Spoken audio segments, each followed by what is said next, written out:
Hey BookTube, hi. I thought it'd been a minute since I shared Harry, and so I wanted to share Harry with you. Harry, say hi. He's being really sweet, and just get it all in now. He's gonna go back on my lap. Good. Okay. Hi. So, I didn't just bring Harry on to look at for this video. I actually have an agenda. So today I'm going to be talking about February's pick for the Eclectic Book Club, what the Eclectic Book Club picked for February's read. If you don't know what the Eclectic Book Club is, it is a book club that I run with my partner in crime, David Wiley. And we do some chatting here on YouTube. Usually about once a week, he and I post a video about our read, what we covered that week and what we thought about, and some questions we had for the other person. So that happens on YouTube. And then behind the scenes, kind of, or in a different way, it's not really behind the scenes because everyone is welcome to join, but we also speak on Voxer, which is a chat group. Voxer itself is a chatting app, and you can leave voice messages and text messages for one another, and it works well with a large group. So I've really enjoyed Voxer. Man, the people in Voxer are just fantastic. Everybody has wonderful questions and excitement about the text in one form or the other. It's been really great, and right now we're reading the Odyssey by Homer, and that's been really wonderful to talk about it with such intelligent, articulate, and thoughtful people. Can life get any better than that? Okay, so I'm going to be talking about our February pick, and that is King Arthur and His Noble Knights. And this is written by John Steinbeck. Yes, the John Steinbeck that wrote The Grapes of Wrath and East of Eden and Of Mice and Men. That John Steinbeck. The Nobel winner of literature. He's also won a couple of Pulitzers, I believe. At least one, I think. Yeah, so we're going to be reading this. And I've tried to make this video before because I keep on saying that I'm excited about this. And I don't know if I'm excited necessarily about this. I found out about this read from Steve Donahue. Actually, David and I both found out about this read from Steve Donahue. And I have found out that King Arthur is, do you see how much I'm umming and ahhing? Because I don't know what to say about this. So this was a passion project for Steinbeck.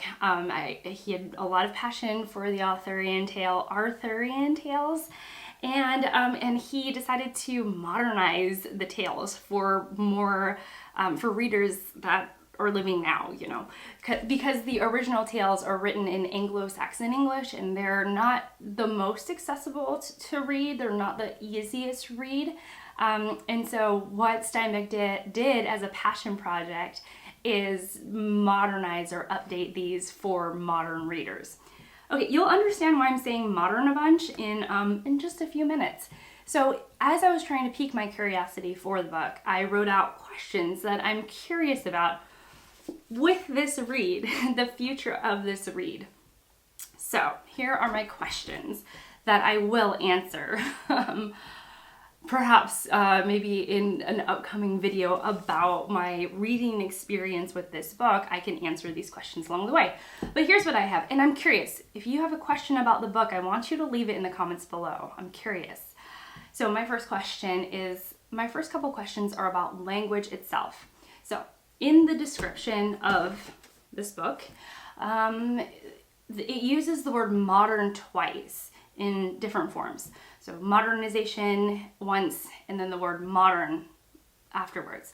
So my question is, will the language be too modern?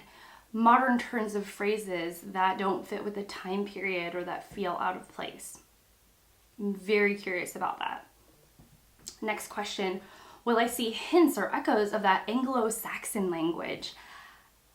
Part of, I would imagine, and you Arthurian readers out there tell me, part of the charm is the language, Mallory's language. Maybe I'm wrong. So I'm wondering how Steinbeck will tackle that. I have a couple of questions about the book itself. So how will I find the characters? Will I connect with anybody? I don't know. Clearly, because I'm asking it. So will I like any of the characters? Will I connect or invest in their struggle in some way? How is the book structured?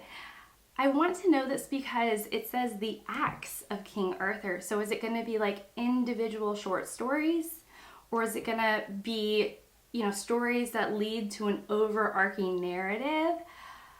I don't know. And I'm so curious as to see how these stories are connected, if they're actual short stories, or maybe there is one singular narrative.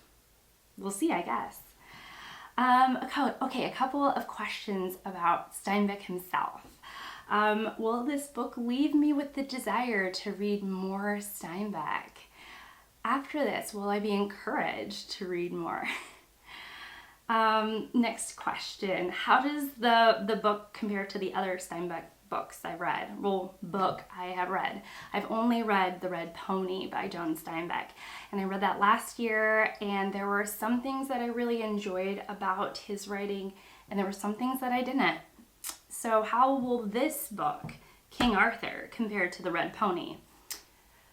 Let's see. How will this read shape my relationship with Steinbeck? Is this something that I will absolutely dislike, and then maybe I won't want to pick up anything by Steinbeck in the future? And then one more question, which is really about the time period that this is tackling.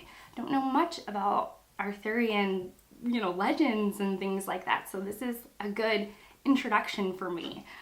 So my question is, through this read, will I want to pick up more about the Arthurian time period, whether it be maybe historical fiction or a total romance novel based in this time period? I don't know, and I don't know about any of these, and I'm really curious to find out.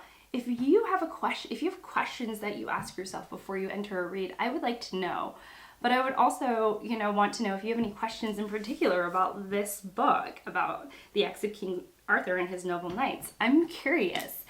And if you want to join us, please do. You are very much welcome to come hang out with us. Join our Voxer group. Join us in our, dialogue here on YouTube. You are definitely welcome. And yeah, that's it from me. So I'm gonna let you guys go. Say bye, Harry. Oh. Okay. Well, that's it from us. Thank you so much for watching. Thank you so much for being here. And I will see you all in my next one. Bye, guys.